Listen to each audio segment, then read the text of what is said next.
대한민국 역사상 가장 유명한 미제 사건. 당시 경찰은 이 사건 하나를 해결하기 위해 연 인원 200만 명이 넘는 경찰력을 투입했고 2만 명이 넘는 용의자를 조사했습니다. 산문 수사는 대한민국 수사 역사상 손꼽힐 정도의 규모였습니다. 하지만 범인은 잡히지 않았습니다. 사람들은 이 사건을 영원한 미제라고 불렀습니다. 그런데 33년 뒤 대한민국 전체를 충격에 빠뜨리는 사실이 밝혀집니다. 범인은 도망다니다 붙잡힌 것이 아니었습니다. 이미 오래전부터 감옥에 있었던 것입니다. 이미 다른 사람이 이 사건의 범인으로 유죄 판결을 받고 오랜 시간을 감옥에서 보냈다는 것입니다. 도대체 어떻게 진범은 감옥 안에 있었는데 아무도 그 사실을 몰랐던 걸까요? 그리고 왜 한 사람은 하지도 않은 범죄의 범인으로 살아야 했던 걸까요? 오늘은 대한민국 수사 역사와 사법 역사를 모두 바꿔놓은 사건, 화성 연쇄살인 사건의 진실을 처음부터 끝까지 이야기해보겠습니다. 1986년 9월 15일 당시 경기도 화성군 태안읍 한적한 농촌 마을에 농수로에서 71세 여성 박모 씨가 숨진 채 발견됩니다. 평소처럼 외출했다가 집으로 돌아오지 않았고 가족들이 밤늦게까지 찾아다닌 끝에 시신을 발견했습니다. 경찰은 즉시 현장을 통제하고 수사에 들어갔습니다. 피해자는 목이 졸려 숨진 상태였고 현장에서는 성범죄가 의심되는 흔적도 확인됐습니다. 하지만 범인은 자신의 흔적을 거의 남기지 않았습니다. 지문도 없었고 범행을 직접 목격한 사람도 없었습니다. 당시 경찰은 이 사건을 일반적인 강력 사건으로 판단했습니다. 누군가 원한을 품고 저질렀거나 우발적으로 발생한 범죄라고 생각했던 것입니다. 그 누구도 이 사건이 앞으로 대한민국을 대표하는 연쇄살인 사건의 시작이 될 것이라고는 예상하지 못했습니다. 하지만 불과 한 달 뒤 첫 번째 사건이 발생한 장소에서 멀지 않은 곳에서 또 다른 여성이 숨진 채 발견됩니다. 이번 피해자는 25세 여성 이모 씨였습니다. 이번에도 피해자는 목이 졸려 숨졌고 성폭행 흔적이 발견됐으며 인적이 드문 장소에 시신이 유기되어 있었습니다. 두 사건을 비교한 경찰은 이상함을 느끼기 시작합니다. 범행 수법이 너무 비슷했던 것입니다. 목을 졸라 살해한 방식, 피해자의 연령은 달랐지만 모두 여성이었다는 점, 사람들의 왕래가 거의 없는 장소를 범행 장소로 선택했다는 점, 이 모든 것이 우연이라고 보기에는 너무 닮아 있었습니다. 여기서부터 경찰은 처음으로 같은 사람이 반복해서 범행을 저지르고 있을 가능성을 의심하기 시작합니다. 하지만 당시 대한민국에서는 연쇄살인범이라는 개념 자체가 매우 낯설었습니다. 미국에서는 이미 FBI가 연쇄살인범의 행동을 분석하는 프로파일링 기법을 발전시키고 있었지만 국내에는 그런 개념이 거의 알려지지 않았습니다. 그러다 보니 경찰은 각각의 사건을 연결하면서도 확신을 갖지 못했습니다. 그런데 그 혼란을 비웃기라도 한 듯 범인은 다시 움직입니다. 몇 달 뒤 또 다른 피해자가 발생합니다. 그리고 그 다음 해에도 또 그 다음 해에도 같은 방식의 사건이 이어졌습니다. 학생,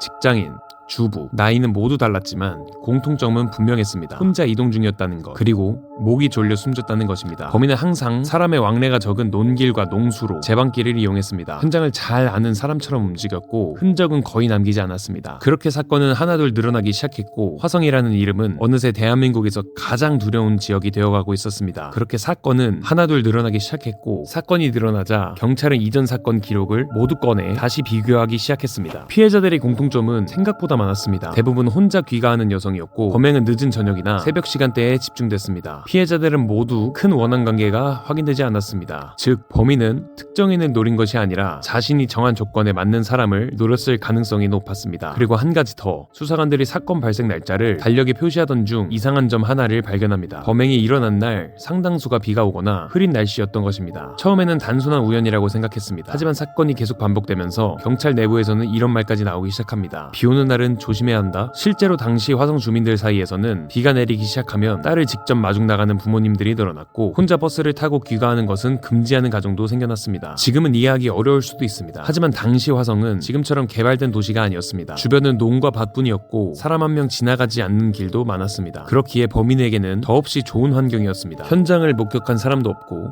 CCTV도 없고 휴대전화 위치 기록도 없었습니다. 남아있는 것은 희미한 발자국과 몇 개의 섬유 조각뿐이었습니다. 당시 경찰은 전국에서 형사들을 차출해 대규모 수사본부를 꾸렸습니다. 수사 인력은 연 인원 200만 명 이상이 투입됐고 용의자 조사만 2만 명을 넘겼습니다. 지문 감식은 수십만 건, 차량 조회와 탐문은 셀 수 없을 정도였습니다. 하지만 결과는 같았습니다. 범인은 보이지 않았고 오히려 사건이 하나 발생할 때마다 경찰은 다시 처음으로 돌아가야 했습니다. 그로 인해 언론의 비판도 거세졌습니다. 신문 일면에는 연일 화성 사건이 실렸고 뉴스에서는 매일같이 범인을 잡지 못하는 경찰이 비판했습니다. 어느 순간부터는 사건 자체보다 경찰의 실패가 수사가 더 큰 뉴스가 되기 시작했습니다. 당시 수사에 참여했던 형사들은 훗날 인터뷰에서 이런 말을 남겼습니다. 잠을 자도 범인을 쫓는 꿈을 꿨다. 휴가를 가도 사건 생각뿐이었다. 그만큼 경찰도 절박했습니다. 하지만 범인은 그 절박함을 비웃기라도 하듯 또다시 범행을 이어갔습니다. 1987년 또 다른 피해자가 발생합니다. 피해자는 귀가하던 중 실종됐고 다음 날 논두렁에서 숨진 채 발견됩니다. 현장을 조사한 경찰은 모두 굳어버렸습니다. 너무 익숙한 장면이었기 때문입니다. 그 순간 경찰은 확신하게 됩니다. 우리는 지금 같은 사람을 쫓고 있다. 하지만 확신과 검거는 전혀 다른 이야기였습니다. 범인은 흔적을 남기지 않았습니다. 사건 현장에서 발견되는 체액도 당시 기술로는 혈액형 정도밖에 확인할 수 없었습니다. 지금이라면 DNA 하나만으로 용의자를 특정할 수 있었겠지만 당시에는 불가능했습니다. 경찰은 결국 사람을 찾아다니는 수사에 의존할 수밖에 없었습니다. 화성 일대 남성들을 조사하고 전과자를 불러들이고 군인과 공장, 근로자까지 확인했습니다. 그러던 어느 날 경찰은 한 남성에게 관심을 갖기 시작합니다. 그 남성은 사건 현장 근처를 자주 오갔다는 진술이 있었고 주변 사람들의 제보도 이어졌습니다. 수사는 빠르게 그에게 집중됐습니다. 하지만 지금부터 나오는 이야기가 이 사건이 대한민국 사법 역사에 남게 된 가장 큰 이유입니다. 경찰은 범인을 잡아야 한다는 압박감 속에서 점점 한 사람에게 수사를 집중하기 시작했고 바로 그 선택이 수십 년 뒤 법원에서 다시 심판받게 됩니다. 경찰이 이춘재를 상대로 조사를 이어가던 동안 가장 큰 관심은 단순히 범인을 찾았다는 사실이 아니었습니다. 수사관들이 가장 궁금했던 것은 하나였습니다. 도대체 왜 이제야 밝혀진 걸까? 사실 답은 생각보다 단순했습니다. 1980년대의 기술로는 찾을 수 없었기 때문입니다. 그렇게 증거는 수십 년 동안 보관됐고 기술이 발전한 뒤에야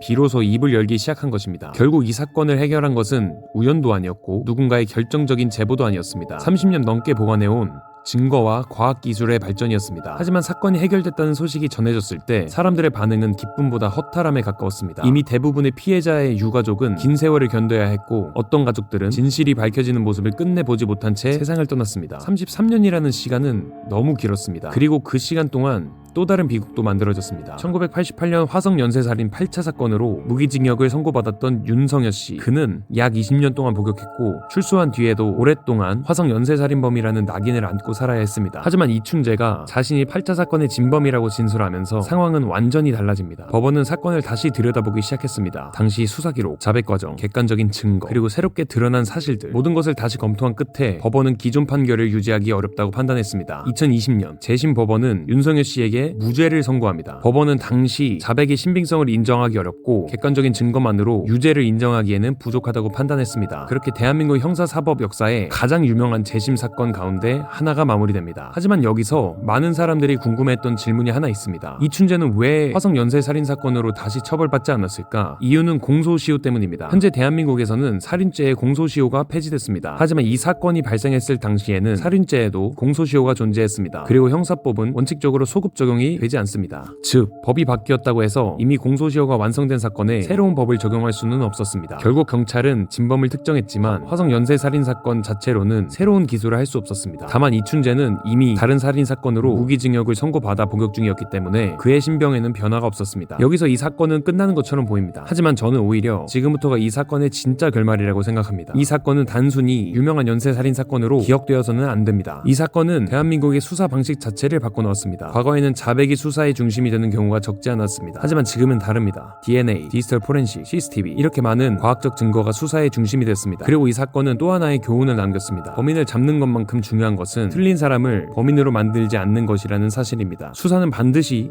진실을 향해야 합니다. 하지만 그 과정 역시 법과 절차 안에서 이루어져야 합니다. 그 원칙이 무너지는 순간 진범은 숨어버리고 또 다른 피해자가 생길 수도 있기 때문입니다. 만약 30년 전 경찰이 현장에서 확보한 증거를 보관하지 않았다면, DNA 기술이 지금처럼 발전하지 않았다면 우리는 과연 오늘 이 사건의 진실을 알 수 있었을까요? 어쩌면 이 사건은 지금 이 순간에도 대한민국 최대의 미제 사건으로 남아 있었을지 모릅니다. 이 사건은 끝났습니다. 하지만 이 사건이 우리에게 남긴 질문은 아직도 끝나지 않았습니다.